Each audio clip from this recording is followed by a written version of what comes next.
Welcome, everybody. This is Aaron Marshall along with Corey Miller. You are listening to Thoughtful Christianity. This program has been funded by way of a gift from the Utah Partnership for Christ, and we're so grateful for them and the work that they are doing here in Utah. So, Corey, how are you doing this wonderful Friday morning?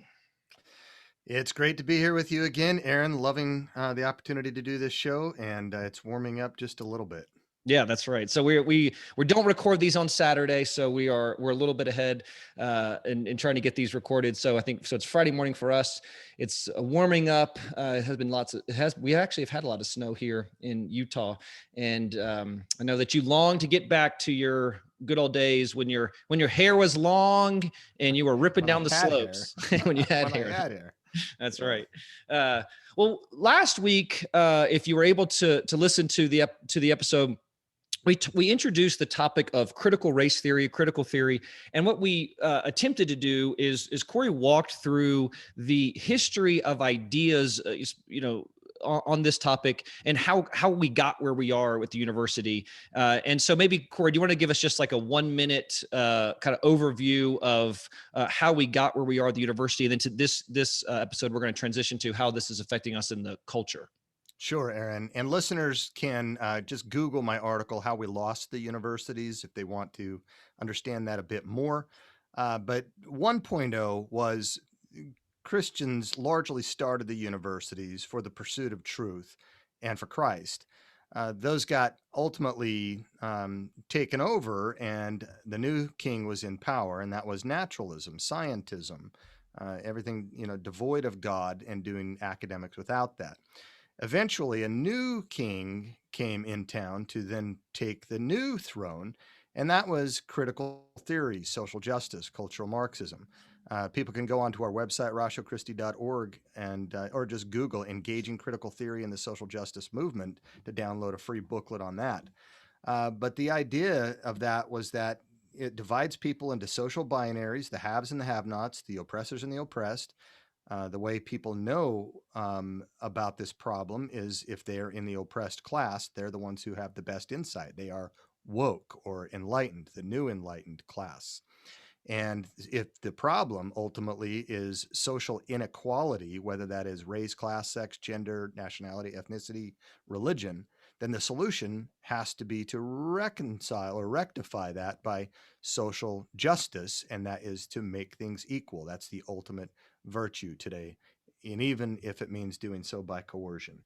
And the thing that's we talked about last week in regards to it's been affecting the campus for years, but it's like almost like somebody hit the accelerator on in the last 5 years even, and how much this has affected campus. Certainly, we saw this last year with the overflow out of the Black Lives Matter movement and those kind of things. But these ideas have been dominating the campus for years, and now we're seeing them shift over into culture. And one of the the taglines for this show and for Ratio Christi is transforming lives on campus today, changing culture tomorrow, because we recognize that what's happening at the university today is going to be the ideas and the way the culture is thinking tomorrow. And so we've got to help people think better at the university level.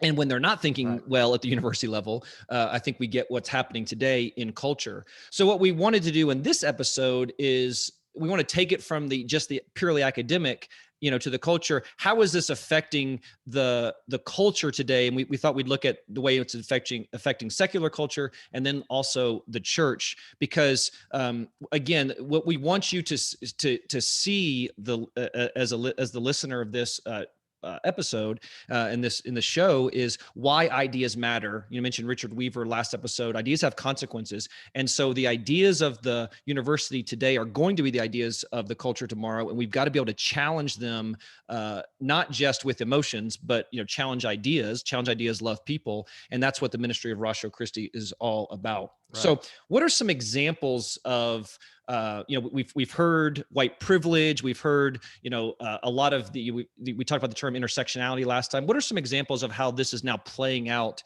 in secular culture first, and then we'll move to the church? Sure. And, there is an article by a friend of mine, an atheist, who is our opposition, typically, who wrote the book, A Manual for Creating Atheists, Peter Right. Boghossian. His article was about Culture War 2.0. We're agreed on that. And he talks about the great realignment, how he and I are now sort of comrades in arms ideologically on some of this cancel culture stuff that's trying to cancel not just conservatives and Christians, but even those who are atheists and part of the classical left who believe that truth is real, corresponds to reality, and believe that we can debate, that debate is not hate. I call 1.0 the takeover by the naturalists of the universities and then from campus to culture. He thinks 1.0 was Obergefell. Hmm. um, And but we both agree.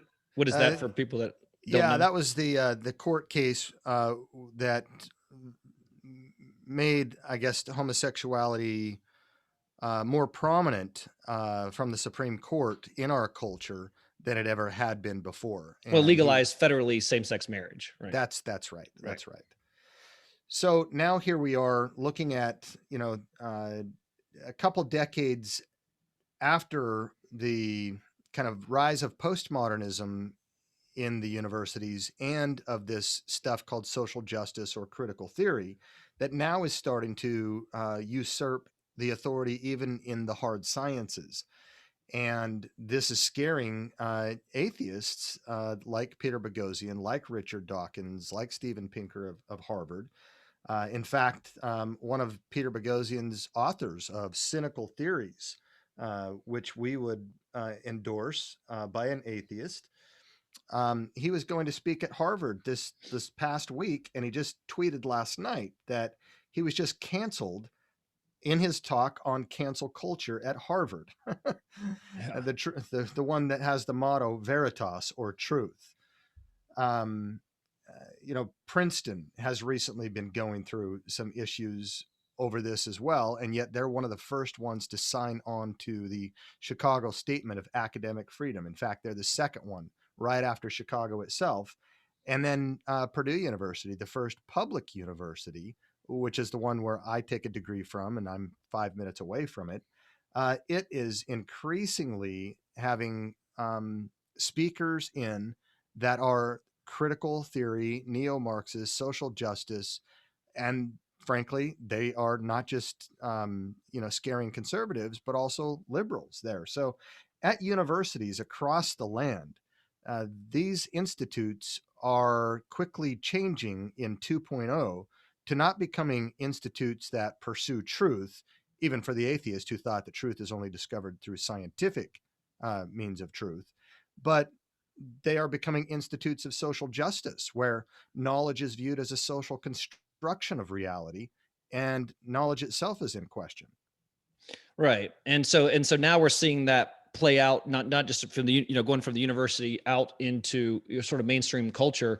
What are some examples we've seen? Like we've seen companies now, I think every company now it seems like is going out of their way to adopt some kind of social justice requirement for their, for their business. I've seen Nike, Under Armour, Coke, just for examples. What are some just maybe some specific examples in regards to that you've seen in culture where we're seeing the ideas of critical race theory that's playing out in the secular culture that people need to be aware of? So, Coca Cola, for example, just this past week, I forget if it was a commercial or some information from their website, but they communicated be less white. Right. Well, if you've studied this thing at any length, where that comes from. Robin DiAngelo, who, by the way, will be a speaker this week at Purdue University, who wrote the book White Fragility. She is white, a white woman, and she says that I am racist. I don't want to be racist. I can never eradicate my racism. Racism will always be part of me and part of me as being white. I can only focus on being less white. Well, now corporate America adopts that. The Bachelor, a famous TV Yeah. show that everyone likes to watch on dating. Well, the host had to step down recently because of some of this nonsense, and you can see the PR and the expressions if you Google that case.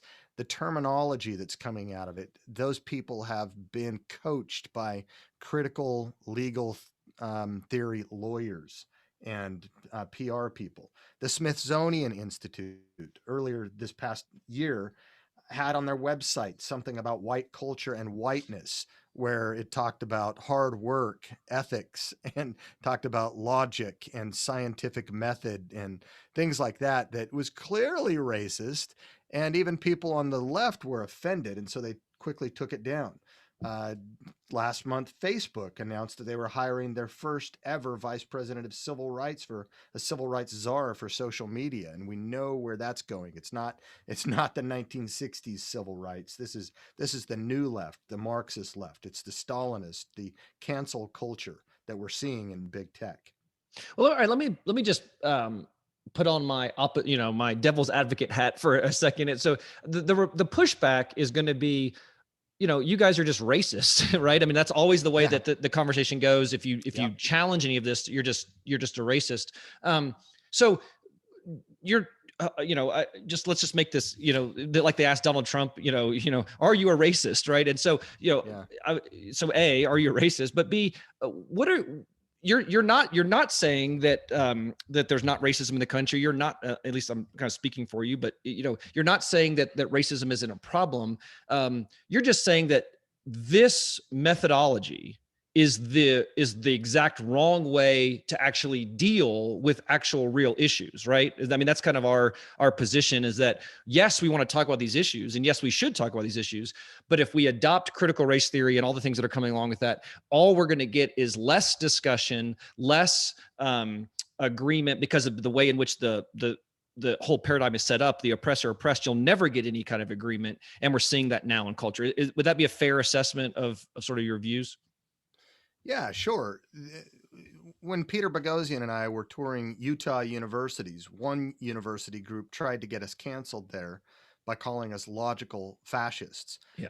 You're a racist if you say you are, and you're a racist if you doubt that you are or Right. deny that you are. This is a fallacy called Kafka Trap. If someone denies being X, it's taken as evidence that the person is X, since someone who is X would deny being X. Right. So there's no way out of it. But these people don't like logic and critical thinking. They think that is imperialistic, Western, colonialist ways of trying to dominate the culture. And that's why we were called logical fascists. But yeah, we want to debate. Debate is not hate. We want to pursue truth. We want to say that this issue, and it's not just race, that's one subset, critical race theory, which is absolutely poison to racial relations. Right. It's going to destroy racial relations. It's going to set us back. It's Marxism. It's unhelpful. It's going to destroy civilization, which is why you're seeing a great realignment of classical liberals, even atheists, coming together with conservative Christians on some of this stuff, because the enemy of my enemy ideologically is my friend. So, all right, I think we've seen, well, let me mention this. When President Trump when he was president, Hmm. he actually had regulations, or I don't know, I guess that's not, but requirements removing critical race theory training Hmm. within at least parts of the federal government. We're seeing that. Obviously, we're seeing that changed as a new ideological position has come into office with Biden in his presidency. We're seeing things like the Equality Act that is being Hmm. pushed. And where do you think this? Where do you think this is sort of headed in the next 4 years? As I think, if it's clear Biden has embraced critical race theory, we know, I think all of his sort of staff has, and so they're going to continue to sort of push these ideas. Where do you think this is headed? In the secular culture, certainly within government. This critical theory, this social justice stuff, it's not what the man on the street, maybe the pastor thinks, help the poor, the downtrodden, the oppressed in that way. The way that the dominant expression takes it, whether it's a social justice called reproductive justice, abortion, economic justice, climate change laws, research justice, don't use any authors who aren't people of color or women, you name it, any of that stuff that ends up being kind of injustice in many ways. Um, this stuff is a worldview. It functions like a worldview. It's subversive to the universities. It's subversive to Western civilization. And whereas Trump, whether you liked him or not, he did try to eradicate that from federal agencies, and Biden has reinstituted it. And it's not just in the U.S. agencies. I mean, sure, it's there. Amy Comey Barrett was called a colonizer by the author of How to Be an Anti Racist at Boston University because she adopted black children. Right. Merrick Garland, who is up for being the attorney general right now, has been asked about his view on trans athletes, and he evades that issue. Or Rachel Levine, the transgender person now at Capitol Hill, talking about trans medicine and whether or not we ought to be able to give puberty blockers to 3-year-olds. All this stuff is moving through. It began really with Obama in his book Dreams from My Father, Yeah. where he said in his college days he chose his professors carefully, the Marxist professors. And now even countries across the ocean are telling us. France in this last month has had multiple government officials say that they are putting up walls somehow to insulate them and block them and to protect them from the bad ideologies coming out of American universities. Richard Dawkins, the atheist in the UK, said the same thing. That these things are derivative from American universities. What happens in the university does not stay in the university. It bleeds out into the corporate world, into government, into culture, and across the oceans. As goes the university, so goes the culture and the world. And like you said, the most divisive thing about the idea is it's they're using these ideologies to then push a social agenda that if in the way if you frame it within critical race theory, if you disagree with the policy, well then we can just label you a racist, and then that's the end of the discussion. So we remove the discussion on these issues, which needs to happen because of the way we're framing them. And so what we want to help people do is understand how the debate is being framed, and we can attack those presuppositions. Because Right. if intent doesn't matter, right, if it's all just about impact, then we can see that any you're a rate, like you said, you're a racist just for challenging these ideas under a critical race theory view. And you mentioned that it's insidious, it's destructive, it's basically it's going to destroy the university. But now we're seeing it infiltrate the church. And so in the last little bit of the episode here, let's talk about that. How has this idea, these ideas, how have they infiltrated the church? And what would be some of the things that you would want to look out for if you were, someone, a parishioner at a church, looking to see if these ideas have taken hold in your church? Right. And again, I would want to reiterate that critical theory, social justice, it's not like classical Marxism about economic Right. justice, as it were, only. It's about race, class, sex, gender, etc. We focus a lot today because of Floyd and everything that happened there on racism or racial justice. And so critical race theory, which is just a subset of critical theory, but there's classism, racism, sexism, heterosexism, religious oppression, the Christians being the dominant group there, nationalism, colonialism, ableism, and so forth. And so, if you can see this in the abortion debate when a male has nothing good to offer in the argument because he's a male. Right. It's the genetic fallacy, but these people aren't thinking logically. They're thinking about power and rhetoric and how to manipulate. Well, the way this has predominantly come into the church, however, part of it's coming in through, the push on sexism. There's some heterosexual sexism, but racism is probably the biggest thing that we're seeing through various ministries. Through parachurch ministries, seminaries, academic societies, entire church denominations. Um, the list goes on and on and on. We could give several examples. So like, let's what would be one example of was well we've mentioned Mhm. there's how are a parishioner who's at a church, how would they what are some of the things they should start looking out for to decide if this has infiltrated the church, and then why is it so harmful if churches are looking at racism, we would say that's a good thing, right? But why is it so harmful if they're using critical race theory or these kind of paradigms to analyze those issues?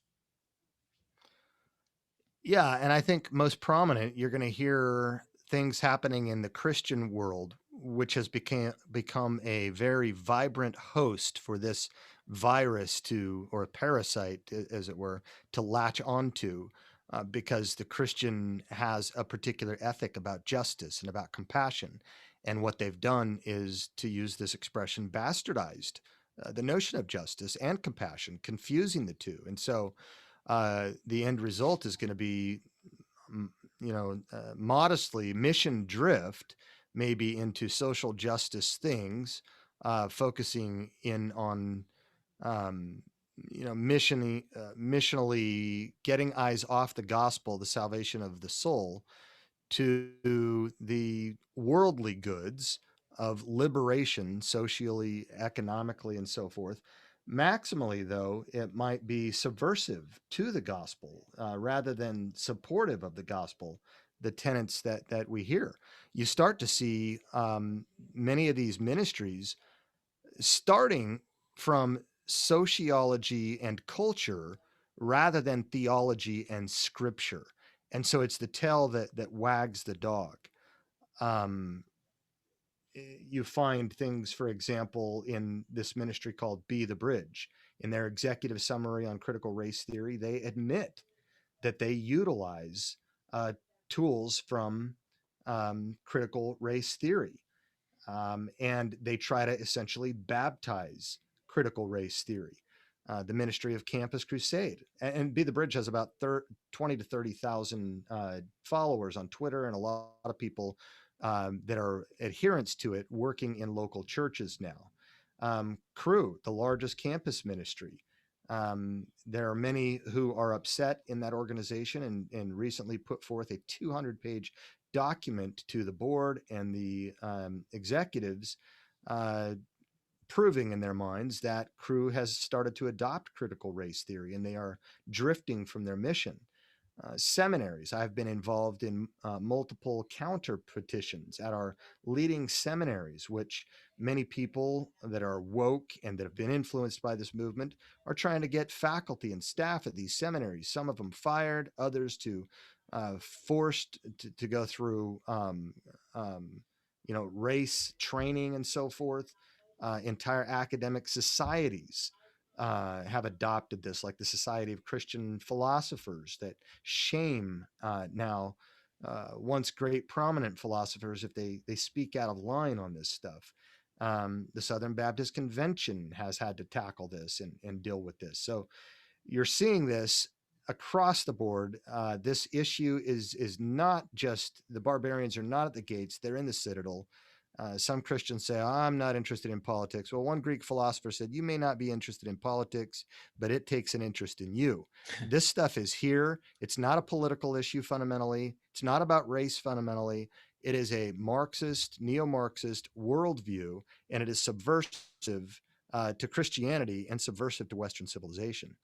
We got about a minute left, but what do you think? Where do you see this heading out? Where do you see this heading within the church if it's not uh, dealt with? If we don't attack the ideas that are dominating the discussion?